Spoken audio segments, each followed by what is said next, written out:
मोटो G67 power में भाई सिर्फ बैटरी ही बड़ी दी है, बाकी सारा सामान हल्का चिपका दिया इन्होंने। पैसा बर्बाद। दोस्तों मोटो G67 पावर स्मार्टफोन को हम कंपेयर करेंगे Vivo T4R स्मार्टफोन के साथ में। और सबसे पहले हम बात करेंगे दोनों स्मार्टफोन्स की डिस्प्ले की। तो भाई मोटो फोन के अंदर हमें 6.7 इंचेस की full HD plus IPS LCD display दी गई है, जो कि 120 हर्ट्ज के रिफ्रेश रेट का सपोर्ट करती है। दोस्तों सुना आपने, मोटो फोन के अंदर हमें IPS पैनल मिल रहा है, तो भाई नॉर्मल कंटेंट वॉचिंग आप कर पाएंगे, ज्यादा बढ़िया आप इससे एक्सपेक्ट भाई मत करना। वहीं दूसरी तरफ Vivo फोन के अंदर हमें 6.77 इंच की full HD plus quad curved AMOLED display दी गई है, जो कि 120 हर्ट्ज के रिफ्रेश रेट को सपोर्ट करती है। यानी कि दोस्तों डिस्प्ले यहां पर भाई कंटेंट वॉचिंग के हिसाब से Vivo T4R की एकदम टॉप वाली है, क्योंकि यहां पर हमें क्वाड कर्व्ड एमोलेड पैनल मिल रहा है। भाई मजेदार कंटेंट वॉचिंग आपको करवा देगी। सच में दोस्तों बढ़िया कंटेंट वॉचिंग करनी है T4R की तरफ ही जरूर से जाइए। और IP रेटिंग की अगर मैं बात करूं तो दोस्तों मोटो फोन यहां पर सिर्फ IP64 रेटिंग के ही साथ में आता है। बढ़िया IP रेटिंग हमें इस फोन में नहीं दी है इन्होंने। लेकिन वहीं दूसरी तरफ Vivo फोन IP69 रेटिंग के साथ में आता है। यानी कि दोस्तों अगर आपको वाटर और डस्ट से एकदम कंप्लीट प्रोटेक्शन चाहिए ना भाई, आप सिर्फ यहां पर Vivo की तरफ ही जरूर से जाइए। और ऑपरेटिंग सिस्टम की अगर मैं बात करूं तो देखिए दोस्तों मोटो फोन यहां पर out of the box Android 15 के साथ में आता है, जो कि Hello UI पर बेस्ड है। लेकिन इस फोन में हमें सिर्फ 1 साल का एंड्रॉइड अपडेट, जो कि प्राइस पॉइंट के अकॉर्डिंग बिल्कुल जस्टिफाई नहीं कर रहा, और 3 साल के सिक्योरिटी अपडेट्स देखने को मिलेंगे। वहीं दूसरी तरफ Vivo फोन भी out of the box Android 15 के साथ में आता है, जो कि फन टच 15 पर बेस्ड है। और इस फोन में हमें 2 साल के एंड्रॉइड अपडेट्स और 3 साल के सिक्योरिटी अपडेट्स देखने को मिलेंगे।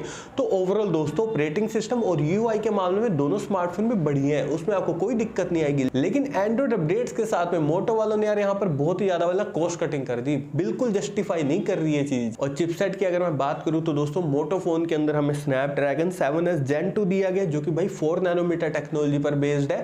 वहीं दूसरी तरफ Vivo फोन के अंदर हमें Dimensity 7400 चिपसेट दिया गया है, जो कि 4 नैनोमीटर टेक्नोलॉजी पर बेस्ड है।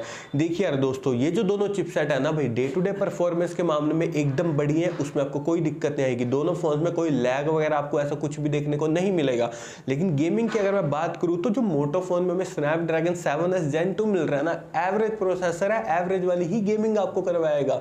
तो देखिए दोस्तों गेमिंग भी अगर आपको बढ़िया वाली करनी है ना, तब भी आपको Vivo T4R की तरफ ही जाना है भाई, क्योंकि इस फोन में हमें Dimensity 7400 मिल रहा है, अच्छी वाली गेमिंग आपको करवा देगा। और एंटूडू स्कोर मोटो फोन का आता है 6,10,000 के करीब, वहीं दूसरी तरफ Vivo फोन का आता है दोस्तों 7,05,000 के करीब। तो बढ़िया एंटूडू भी चाहिए फोन में, तब भी आपको Vivo की तरफ ही जरूर से जाना है। और देखिए दोस्तों मैंने इन दोनों फोन्स को टैग कर दिया है, व्यू प्रोडक्ट्स के थ्रू जाकर आप इन्हें डायरेक्टली फ्लिपकार्ट से परचेज कर सकते हैं। और अब बारी आती है बैक कैमरा सेटअप की। तो दोनों फोन्स के बैक में हमें ड्यूल कैमरा का सेटअप दिया गया है, जहां पर मोटो फोन का मेन कैमरा 50 मेगापिक्सल का, जिसमें हमें Sony LYT600 सेंसर दिया गया, और जो अल्ट्रा वाइड कैमरा वो है 8 मेगापिक्सल का। वहीं दूसरी तरफ Vivo फोन का मेन कैमरा 50 मेगापिक्सल का, जिसमें हमें Sony IMX882 सेंसर दिया गया, और जो डेप्थ कैमरा वो है 2 मेगापिक्सल का। दोस्तों अभी आप स्क्रीन के ऊपर मोटो फोन के कैमरा सैंपल्स देख रहे हैं कि यहाँ पर इसके मेन कैमरा ने डिटेलिंग को भाई बढ़िया तरीके से कैप्चर किया। कलर एक्यूरेसी के मामले में भी मुझे मोटो का मेन कैमरा काफी ज्यादा बढ़िया लगा, और यहाँ पर हमें अल्ट्रा वाइड कैमरा मिल रहा भी, अच्छी बात है।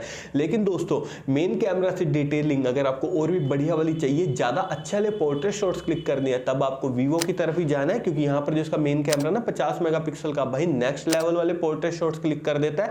कलर एक्यूरेसी देखिए आप कैमरा सैंपल्स में, चाहे डायनामिक रेंज देखिए, सारे ही मामलों में मुझे यहाँ पर Vivo का मेन कैमरा भाई मोटो से तो काफी ज्यादा इंप्रूव्ड और बढ़िया लगा है।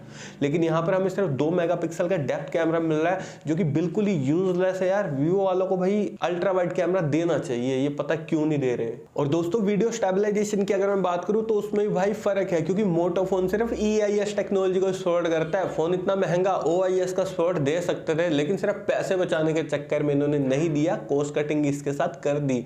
लेकिन वहीं दूसरी तरफ Vivo फोन यहाँ पर OIS प्लस EIS टेक्नोलॉजी को सपोर्ट करता है। तो दोस्तों कैमरा से अगर आपको बढ़िया स्टेबल वीडियो भी बनानी है, तब भी आपको Vivo की तरफ ही जरूर से जाना है। और अगर मैं बात करूं फ्रंट कैमरा की, तो दोनों फोन्स के फ्रंट में 32 मेगापिक्सल का सेल्फी कैमरा दिया गया है, जहां पर जो मोटो का फ्रंट कैमरा ना 32 मेगापिक्सल वाला अच्छी डिटेलिंग में सेल्फी फोटोज क्लिक कर देगा। लेकिन सेल्फी अगर आपको नेचुरल डिटेलिंग में क्लिक करनी है ना, और भी ज्यादा इंप्रूव्ड सेल्फी फोटोज चाहिए फोन में, तब आप यहाँ पर डेफिनेटली Vivo की तरफ ही जरूर से जाइए। क्योंकि यहाँ पर ओवरऑल चाहे फ्रंट कैमरा चाहे बैक कैमरा, मुझे Vivo की कैमरा ऑप्टिमाइजेशन ना मोटो से भी ज्यादा बढ़िया लगी है।